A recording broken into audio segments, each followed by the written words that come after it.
Morning student, स्वागत है आपका आपके चैनल स्कूल ऑफ साइंस में। तो आज का हमारा टॉपिक है transistor characteristics in common base configuration. ये बीएससी सेम थ्री का एक टॉपिक है। तो चलिए इसके साथ हम डील करते हैं। पहले जानते हैं कि कॉमन बेस कॉन्फ़िगरेशन होता क्या है। तो ये देखिए, ये है एक कॉमन बेस कॉन्फ़िगरेशन का सर्किट डायग्राम। देखिए हम ये इसे क्यों कहते हैं कि ये कॉमन बेस है। देखिए ये एक पीएनपी ट्रांजिस्टर है, ठीक है। ये सिंबॉलिक रिप्रेजेंटेशन है एक पीएनपी ट्रांजिस्टर का। हमें कैसे पता चला कि ये पीएनपी है, क्योंकि यहाँ पर करंट जो है वो एमीटर से बेस की ओर फ्लो कर रहा है। तो जब करंट जो है एमीटर से बेस की ओर फ्लो करता है, उस समय जो हमारे पास ट्रांजिस्टर होता है वो होता है पीएनपी। और अगर इस करंट का डायग्राम इसके अपोजिट होता, यानी कि बेस टू करंट एमीटर होता, तब उस समय ये जो है ट्रांजिस्टर वो होता एनपीएन ट्रांजिस्टर। तो इस कंडीशन में ये पीएनपी ट्रांजिस्टर है। और देखिए कि एमीटर और बेस जो है उसके लिए ये सर्किट है, और बेस और कलेक्टर के लिए ये सर्किट है।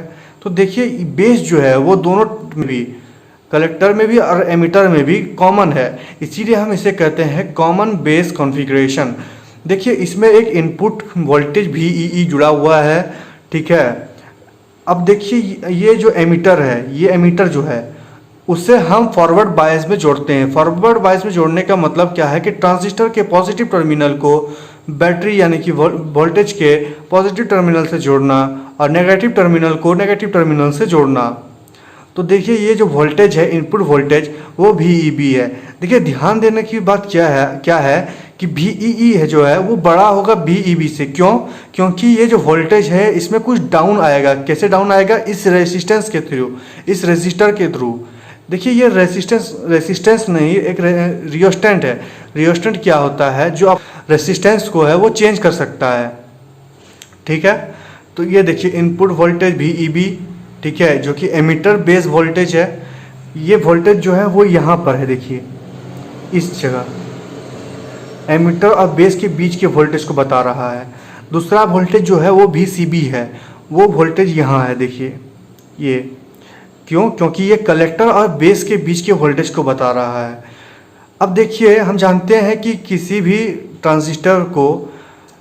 ट्रांजिस्टर के कलेक्टर को रिवर्स बायस में जोड़ा जाता है। रिवर्स बायस में जोड़ा जाने का मतलब क्या है कि ट्रांजिस्टर के पॉजिटिव टर्मिनल को बैटरी के नेगेटिव टर्मिनल से जोड़ना और बैटरी के पॉजिटिव टर्मिनल को ट्रांजिस्टर के नेगेटिव टर्मिनल से जोड़ना, ठीक है। यहाँ पर एक और रियोस्टेंस है R2, जिससे हम आउटपुट वोल्टेज VCC लेंगे, ठीक है। तो अब देखिए किसी भी ट्रांजिस्टर में जो कैरेक्टरिस्टिक्स होते हैं वो दो प्रकार के हो सकते हैं, एक इनपुट कैरेक्टरिस्टिक्स, दूसरा आउटपुट कैरेक्टरिस्टिक्स। तो चलिए हम एक एक करके दोनों के बारे में जानते हैं। पहला कैरेक्टरिस्टिक्स जो है वो है इनपुट कैरेक्टरिस्टिक्स। देखिए इनपुट कैरेक्टरिस्टिक्स जो होता है वो होता है एक ग्राफिकल रिप्रेजेंटेशन, ठीक है। कैसे? देखिए किसके बीच में ये होता है एमीटर करंट और एमीटर बेस वोल्टेज के बीच में, ठीक है। कब? जब VCB यानी कि कलेक्टर बेस वोल्टेज को कांस्टेंट रखा जाता है।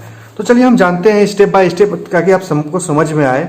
तो input characteristics, there are wave which represent the variation of input emitter current with input emitter base voltage VEB when output collector base voltage is constant. यानी कि जब आउटपुट वोल्टेज जो है VCC जो है, ठीक है, वो कांस्टेंट होगा, VCB जो है आउटपुट वोल्टेज कांस्टेंट होगा, उस समय जो ग्राफ होगा हमारा IE के और VEB के बीच में, उसे ही कहते हैं हम इनपुट कैरेक्टरिस्टिक्स। यानी कि अगर हम आउटपुट को वोल्टेज को कांस्टेंट कर दें तब उस समय IE और IB में जो है क्या रिलेशन होगा।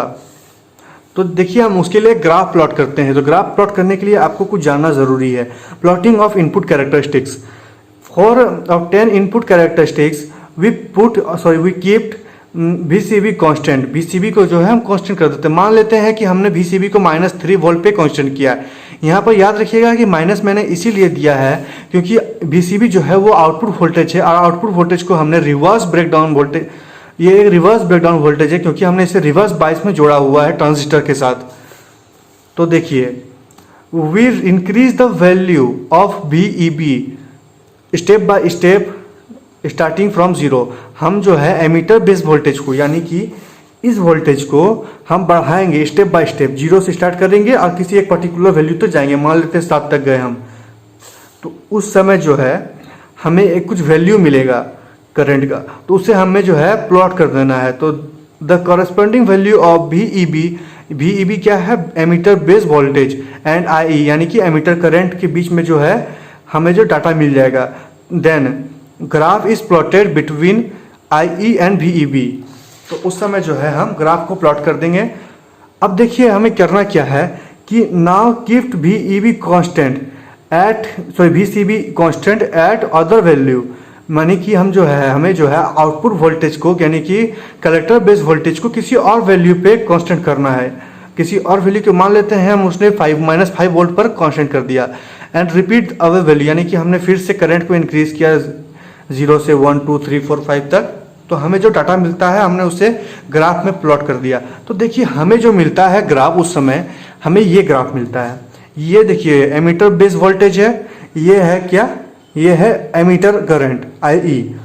उस समय हमें जो वोल्टेज मिलता है कब, ये कब है, जब हमने VCB को -5 वोल्ट पे कांस्टेंट रखते हैं, तब हमें जो है वो कर्व मिलता है, वो ऐसा कर्व मिलता है।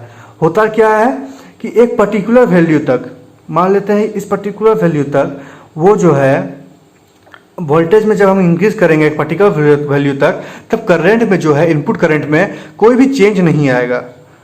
लेकिन जब हम एक पर्टिकुलर वैल्यू को क्रॉस करेंगे, उस पर्टिकुलर वैल्यू को हम कहते हैं नी वोल्टेज, तो अगर हम नी वोल्टेज को जैसे ही क्रॉस करेंगे तो करंट में जो इंक्रीज आएगा वो बहुत ही ज़्यादा तेज होगा, रैपिडली बहुत ही हाई होगा।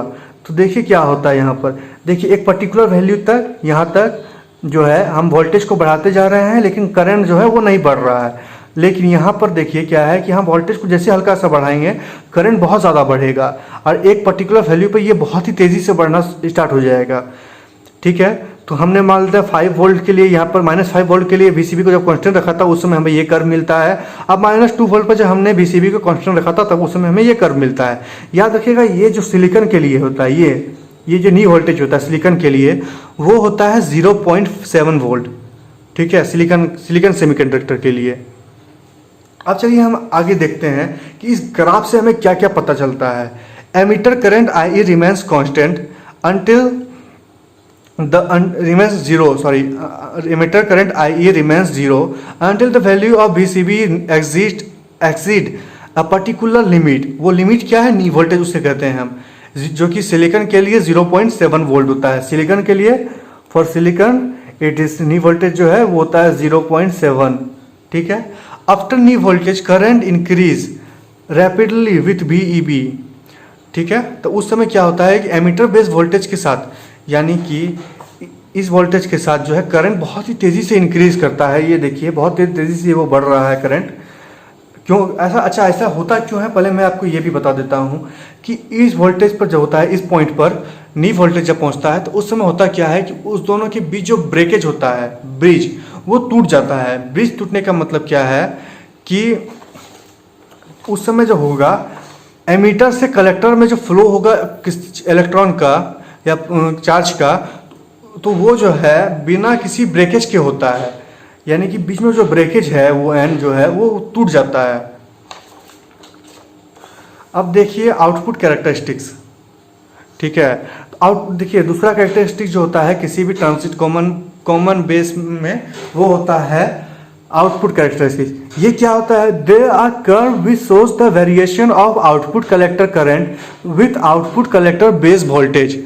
यानी कि आउटपुट कलेक्टर करंट और आउटपुट वोल्टेज बेस वोल्टेज के बीच में जो रिलेशन होता है उसे कहते हैं। ये रिलेशन कब हमें पता चलेगा, जब हम IE को करंट कांस्टेंट करेंगे। IE को कांस्टेंट करने का मतलब है एमीटर करंट को कांस्टेंट करना। तो देखिए अगर हम उसके लिए ग्राफ को प्लॉट करते हैं तो वो कैसा होता है, ये देखिए, plotting of output characteristics. The value of IE is keep constant. मान लेते हैं उसे हमने IE को जो है हमने 5 मिली एम्पेयर पे कांस्टेंट कर दिया, and VCB is increase step by step, और हम जो है कलेक्टर बेस वोल्टेज को इंक्रीज कर रहे हैं। यहाँ पर देखिए हमने जो IE को है इसे जो है कांस्टेंट कर दिया आउटपुट कैरेक्टरिस्टिक्स जानने के लिए, और VCB को जो है हम इंक्रीज कर रहे हैं स्टेप बाय स्टेप, ठीक है। VCB को इंक्रीज कर रहे हैं step by step. Then we note the value of and plot into the graph. मतलब हमें जो वैल्यू मिलता है जब हम उसे इंक्रीज करेंगे करंट को, सॉरी वोल्टेज को, तो हमें जो डाटा मिलेगा हम उसे ग्राफ में प्लॉट कर देंगे, ठीक है। और हम जो है एक और ग्राफ मानते हैं, हमें और बढ़िया से जानना है तो हम एक और टाइम पर IE को कांस्टेंट करेंगे। मानते हैं हम दूसरी बार जो है उसे 10 मिली एम्पियर पर कांस्टेंट करते हैं, और उसके बाद हम फिर वो जो है स्टेप बाय स्टेप दोहराते हैं, तो हमें जो मिलेगा उस समय ग्राफ, तो उसे हमें जो है नोट करना है। ये देखिए, एक टाइम पर हमें IC लेना है और दूसरे में हमें एक्स एक्सिस में जो हमने VCB लिया है, कलेक्टर बेस वोल्टेज। ये जो इनपुट आउटपुट कैरेक्टरिस्टिक होता है वो इन्हीं दोनों के बीच में होता है। कब? जब हम IE को कांस्टेंट रखते हैं, ठीक है। तो देखिए, मान लेते हैं हमने पहली बार IE को 5 मिली एम्पियर पर कांस्टेंट रखा, तो होगा क्या, जब हम उसे 5 मिली एम्पियर पर कांस्टेंट करेंगे तो जब हम वोल्टेज को बढ़ाते जाएंगे, तो मान लीजिए हम वोल्टेज को जब यहाँ तक पहुँचाएँ, इस वोल्टेज तक हमने बढ़ाया, तब क्या होगा कि वो जैसे ही हम वोल्टेज बढ़ाएंगे वैसे ही करंट बढ़ेगा। लेकिन एक पर्टिकुलर वैल्यू के बाद, यानी कि इस वैल्यू के बाद जब हम वोल्टेज को बढ़ाएंगे तो करंट में कोई भी चेंज नहीं आएगा। करंट जो है उस समय कांस्टेंट हो जाएगा, हमारा कलेक्टर करंट जो है वो कांस्टेंट हो जाएगा।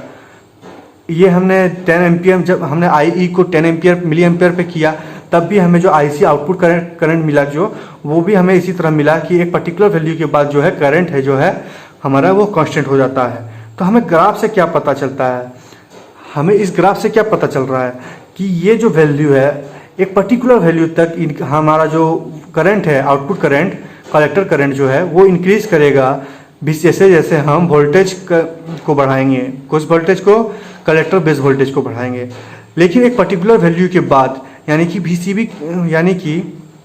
VCB के एक पर्टिकुलर वैल्यू के बाद जो हमारा इंक्रीज होगा IC में, यानी कि कलेक्टर करंट में जो इंक्रीज होगा वो कांस्टेंट हो जाएगा, ठीक है।